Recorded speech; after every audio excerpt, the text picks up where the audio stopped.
আল্লাহু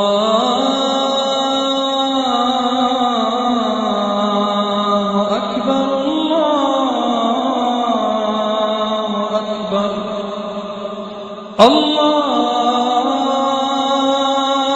আকবার, আল্লাহু আকবার। প্রশ্ন এটা করেছেন একজন দর্শক, আর তিনি প্রশ্ন করেছেন একজন লোক অন্য কোনো শহরে একটানা কতদিন থাকলে, সর্বোচ্চ কতদিন থাকলে তাকে ভ্রমণকারী বলা হবে আর রোজা থেকে অব্যাহতি পাবে।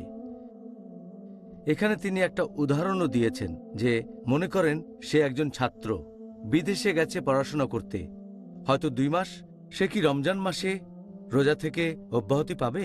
বেশিরভাগ বিশেষজ্ঞ এ ব্যাপারে বলেন যে নামাজ পড়ার ক্ষেত্রে যে নিয়মটা, যখন কোনো লোক ভ্রমণ করছে, এ ব্যাপারে হাদিসটা আগেও বলেছি যে আমাদের প্রিয় নবী মুহাম্মদ সাল্লাল্লাহু আলাইহি ওয়াসাল্লাম বলেছেন, এটা আছে সুনান ইবনে মাজাহ হাদিস নাম্বার 1667। আমাদের প্রিয় নবী বলেছেন যে আল্লাহ তাআলা তাদেরকে অব্যাহতি দিয়েছেন রোজা রাখা থেকে এবং নামাজের অর্ধেক থেকে যারা ভ্রমণ করছে, আর মহিলাদের রোজা থেকে অব্যাহতি দিয়েছেন যখন গর্ভবতী ইত্যাদি। একজন ভ্রমণকারীর নামাজের ক্ষেত্রে যে নিয়ম, রোজা রাখার ক্ষেত্রেও একরকম একটা নিয়ম আছে। এখন বেশিরভাগ ফুকাহা, বেশিরভাগ বিশেষজ্ঞের যদিও মতভেদ আছে, তবে নামাজের ক্ষেত্রে তারা বলেন যে একজন লোক তার নিজের শহর ছেড়ে অন্য শহরে ম্যাক্সিমাম যতদিন থাকলে ভ্রমণকারী বলা হতে পারে সেটা হলো 4 দিন। বেশিরভাগ বিশেষজ্ঞ রোজার ক্ষেত্রেও এই নিয়মটা মানেন যে নিজের শহর ছেড়ে অন্য শহরে ম্যাক্সিমাম যতদিন থাকলে ভ্রমণকারী বলা হবে সেটা 4 দিন। 4 দিনের বেশি হলে তাকে ভ্রমণকারী বলে গণ্য করা হবে না। যদিও বিশেষজ্ঞগণের মধ্যে একটা মতভেদ আছে, তবে বেশিরভাগ বিশেষজ্ঞ এটা বলেন।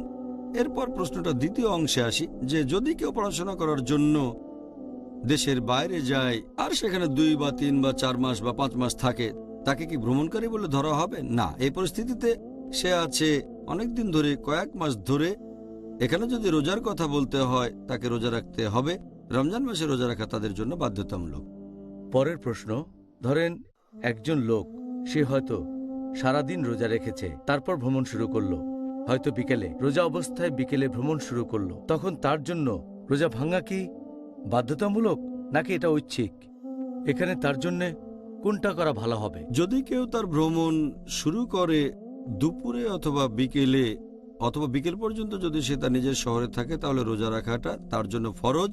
সেই সময়টা ভ্রমণকারীকে শুধু তখনই রোজা ভাঙার অনুমতি দেওয়া হয়েছে যখন নিজের শহর ছেড়ে সে চলে যাবে। যদি সে ঠিক করে যে বিকেলে ভ্রমণ শুরু করবে, তাহলে অব্যাহতি নেই যে সেদিন রোজা রাখবে না, সে রোজা রাখতে হবে। কারণ তার প্ল্যানটা বদলাতে পারে, হয়তো বিকেল বেলায় প্ল্যানটা বদলাতে পারে, তখন রোজা না রাখলে গুনাহ হবে।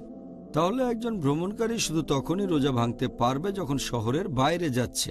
শহর ছেড়ে না গেলে ভাঙতে পারবে না। যদি শহরের বাইরে চলে যায় বিকেল বেলায়, তখন ভাঙার অনুমতি আছে। এমন না যে এটা ভাঙতেই হবে। কষ্ট না হলে সে রোজা রাখতে পারে, কমপ্লিট করতে পারে। এটা ঐচ্ছিক। আচ্ছা, সুন্দর বলেছেন। আল্লাহু আল্লাহু আল্লাহ।